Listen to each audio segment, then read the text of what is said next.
was great, and I'm not that old. No, no, no, no. My introduction to Transformers were of course the Michael Bay films. I'm just showing you my collection of the Michael Bay films that came out, started out in 2007. But once I watched the 2007 films, I got interested and I got hooked. Now my mother, who was born in 1972, her and her younger brother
is actually interesting.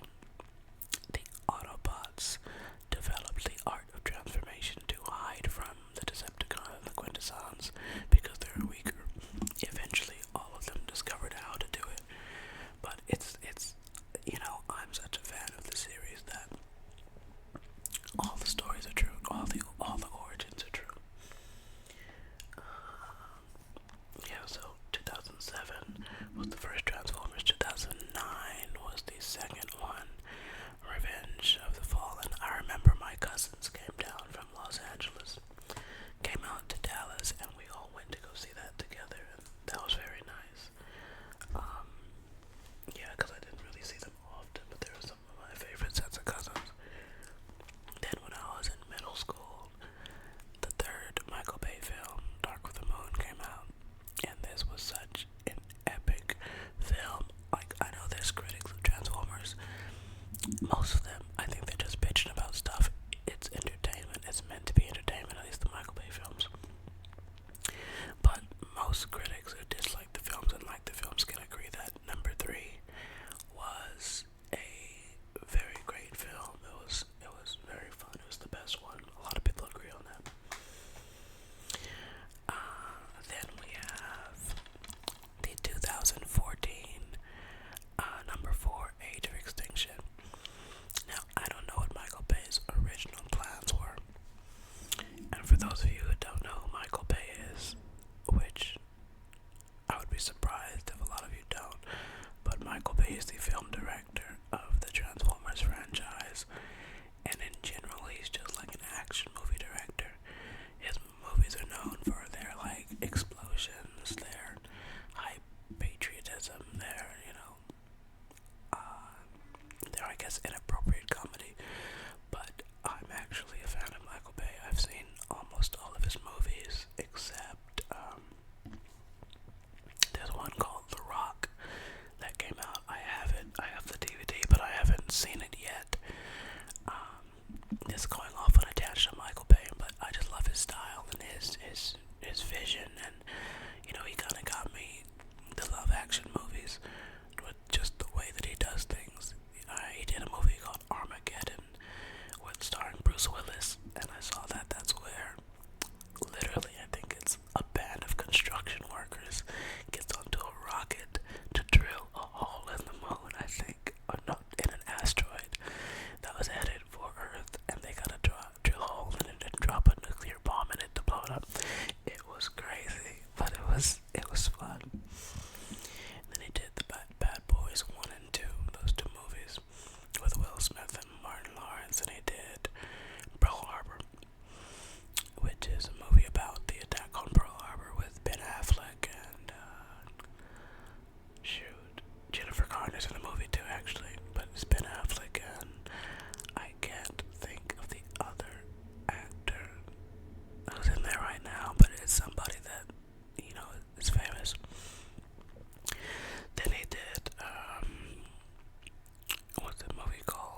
in Wonder Man, the Marvel series that just came out.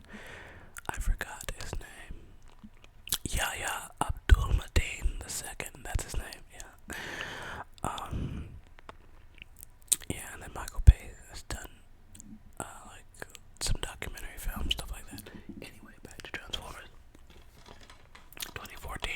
I was in high school when this came out. I think I was a sophomore or something. A really good film. I liked it. They switched the cast. Mark Wahlberg's now the leader of this film. And it switched from Shia LaBeouf. Shia LaBeouf did the first three as the leading actor, as the original cast, I guess the original trilogy. And I think it was supposed to be a complete trilogy, and that was it. And they just wanted him to come back because all the Transformers films, regardless of what some critics who don't like them say, or Transformers haters, they are all financially successful. Like multiple, they're all almost all hit $1 billion. I think a couple of them may have hit $1 billion. I'm not sure, but they're all incredible successes for Paramount, especially overseas. Now that's all the Michael Bay Transformers movies. Okay, we're about to get into the other ones. I don't have this one with me, but I have it digitally. The fifth Transformers movie that Michael Bay did came out in 2017. It was called The Last Night, and that was the last one that he did. It was critically, people didn't like it. Financially, it was successful. I love all of them. I don't really care. But after that, that was the last film that Michael Bay did. And then after that, the next Transformers movie that came out was Bumblebee, which is a standalone film starring Haley Steinfeld and John Cena. It's a very small little story. I guess it's kind of like Herbie, where they have Bumblebee, who is this warrior from another planet, acting sort of like a baby Volkswagen. It's cute and it's emotionally charged, but it's not what Transformers fans are used to seeing in the cinema. I mean, no disrespect at all. I love Haley Steinfeld. I loved her before even watching, that movie. I knew her from. I saw her in Ender's Game. She was in Ender's Game, yeah. I think that's what introduced me to her. But it's like Disney Channel or Nickelodeon level movie to me. It's like one of those old Lindsay Lohan movies from like before Parent Trap. The next movie that came out, I believe, is this one, Transformers: Rise of the Beasts. This was kind of a return to form. They introduced the legendary Maximals, which are Transformers that turn into like animals. There's Optimus Primal, who's a gorilla. Air Razor, who turns into a like eagle raptor. There's Cheetor, which is that cheetah down there, and then there's Rhinox. I think that's all the ones that were in this.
as friends. It was like,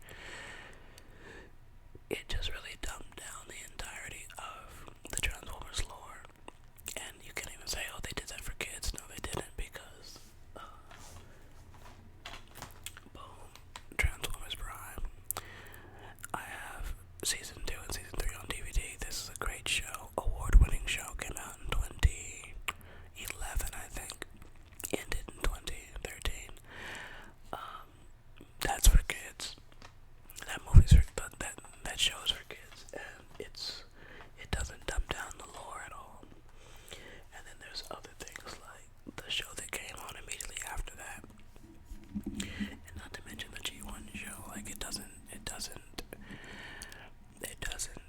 belittle, or I can't think of the word, but to make less of the stakes. It's a war. There are two factions. There's loss on both sides. Like, no, there's a lot of heart in Transformers. A lot of heart in it. And it's not just about robots fighting. For example, Real Steel or Pacific Rim, or movies and stories about robots just fighting monsters. That's not what Transformers is. Transformers, at its core, is about it's a war. A lot of them are veterans, a lot of them are outcasts, a lot of them are refugees. It's about the effects of war, the effects of ideological differences, and once you really get into it, you can see that, and you really know and realize this is not like Voltron or just giant robots. It's not that at all. In fact, if you ask me, Transformers has more in common with something like Lord of the Rings or Dune than it has in common with Pacific Rim. It just happens that the characters that are experiencing the war or that are fighting the war happen to be giant robots, but they're not robots in the sense of a human can create them and it's artificial. No, they're like alien beings that are mechanical. They have, I guess, souls, if you will. They have souls, they have memory, they have generational knowledge. The matrix of leadership, it's more than just machines.